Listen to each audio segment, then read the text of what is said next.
Welcome to the newspaper review on TAF TV, and I'm your host Austin Precious Chidima, and with me I have a very gorgeous newspaper analyst, Miss Cynthia. It is nice to meet you, and you look so gorgeous today. Thank you so much. I look good too. Thank you. Now we will be diving down to the newspapers for today, where we break down headlines to make it easier for us to understand. Now, the Guardian newspaper.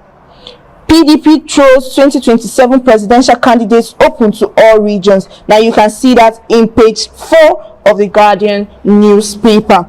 Food, transport, housing, others remain key inflation drivers. You can see that in page 4 of the newspaper. Insider threats, low confidence, harbor $14 billion aviation target. Now you can see that in page 6 of the newspaper. Obi decries normalization of violence as Kwara youths make distress call. You can also see that in page 29 of the newspaper. Tinubu returns as Fubara sets for reinstatement LP6 emergency rule prop. Now it is also found in page 6 of the Guardian newspaper. FG is insensitive to doctors' welfare. NMA retreats. Now this is found in page 7 of the newspaper. Now, Miss Cynthia, we for a while have been talking about the government keeping quiet to the doctors' cry for a raise, and the fact that they even trying to cut Lagos State doctors the salary, and this is making the doctors in Nigeria want to travel abroad rather than stay here where their values are not really appreciated. What's your take on this? For me, I feel like when it comes to the health sector, our politicians or the government is really slacking behind, because tell me why doctors will be going on strike. And not only that, why will you overwork doctors and underpay them? It's not even necessary. Like, it's high time we do something about this.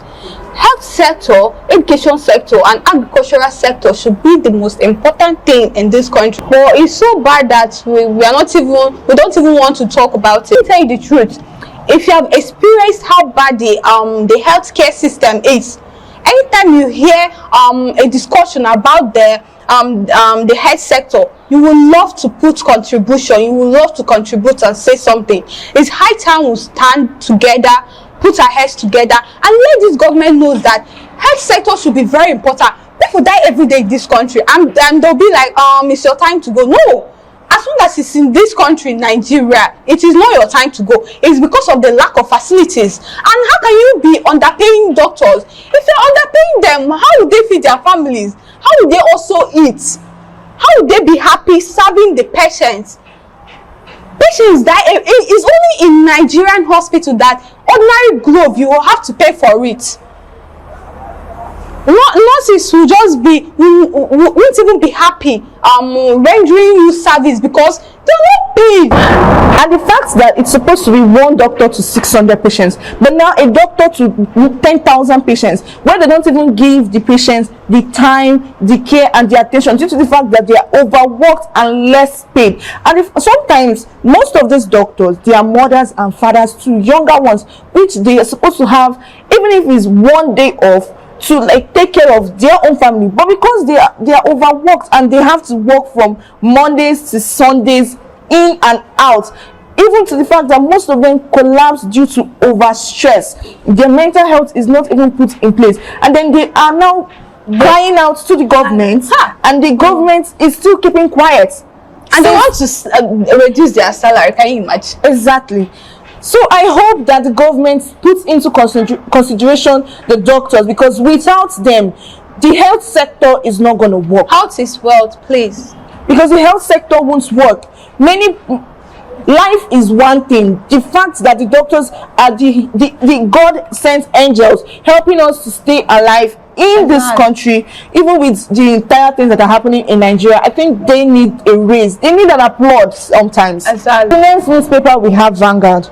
Experts disagree as presidency says inflation will drop to single digits. Now you can find that in page 20 of the newspaper. Private depot deserted as Dangote refinery begins direct fuel supplies. Now you can also see that in page 19 of the newspaper. Bandit commander Adu Alaro kills traditional ruler in Zamfara state. Now you can see that in page 9 of the newspaper. NIN linkage reduces fraud because national security. You can also see that in page 9 of the newspaper.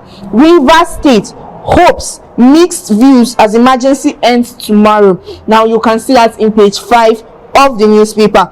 Lagos State's key to ascending Nigerians' global influence. Now you can also see that in page 10 of the newspaper. Food security. Federal government unveils new agricultural investment incentive. Now you can also see that in page 8 of the newspaper. And also in the newspaper you can see picture of our president when he returned back to Abuja and where he's greeting some of the politicians. Now Miss Cynthia, since yesterday rather, we have been on this case of the Zamfara state and the bandits. Now yesterday they took people that went to the mosques, and now today they are actually ending the life of a traditional ruler.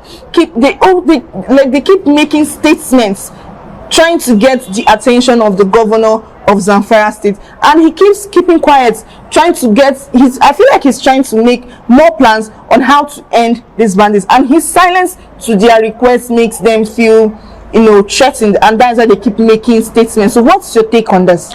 To me, I feel like insecurity in Nigeria is not going anywhere anytime soon. Who are ranked or does not give you the right to take someone else's life, and for a bandit to kill a traditional ruler in Zamfara, that's so bad, because that means the people in the grassroots, they are not safe, and I feel like the government should do something about it. So I feel like the government should say something, and not only say something, because at this point nobody wants to listen to oh hello, we're going to do something about this and all that. No, we want action in the sense that they should deploy the military personnel, they should deploy police and all that to guard the city, because I mean this is human life. In as much as someone might see this be like, oh it's fine, it's just one person they killed, let me tell you something, as once it's your turn, that's when you know that this is a serious case and we need to look into it, and also try to call the government in so that they will be able to do something about this. We don't want statement only, we want action. Thank you. Now the fact about security, because it's alarming. Now something happened yesterday, and today they're ending the life of a traditional ruler. I mean, is the security in Zamfara state not active? It's bad enough that yesterday they moved people when after the mosque prayer, and we're still here to get the next action from the military personnel. I think by now it's supposed to be a state of emergency in Zamfara state.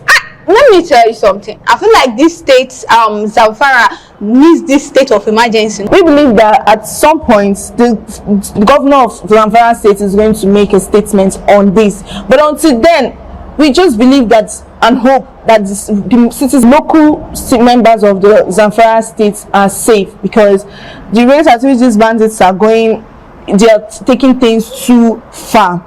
Now to the next newspaper for the day, we have Daily Sun.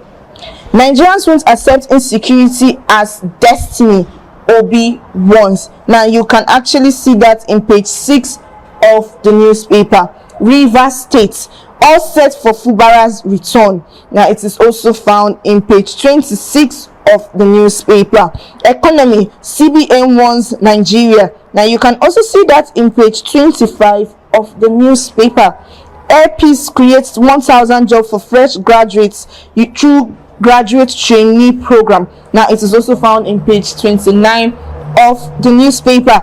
Edo government unveils education reforms. Now this is also in page 26 of the newspaper. So Miss Cynthia, Fubara is back, and now what is your take on his return? Okay, first of all, we are happy that he's back, and me especially, I'm happy that he's back, because at the end of the day I just feel like the state of emergency and the suspension is not necessary, and I just hope that that he would do better he will have a great impact to the community in terms of protection of lives and properties, and perform his primary duties. And I'm not worried about the lost tenure or the lost terms that he didn't serve, and try to win the people's heart, because honestly, if he had won the people's heart, I don't think this 6 months will even take place. This 6 months suspension will even take place. So yeah, we're happy that he's back, and I hope he do better. Thank you. Thank you so much. Now, the governor of Rivers State is returning, and we believe that his coming back is going to bring a greater force for the development of Rivers State. Yes, we agree that he has been on a seat back for like 6 months, but he's returning, and I hope that when he's returned this time around, he will bring more planned out programs for Rivers State, and make sure that the remaining time he enforces not just security, especially with the pipeline issue that happened, but also give the citizens of Rivers State a reason to believe in him. I would love to know your opinions on all these newspapers headlines we have talked about today. I remain your host, Austin Precious Chidima, and thank you so much, Miss Cynthia, for coming around.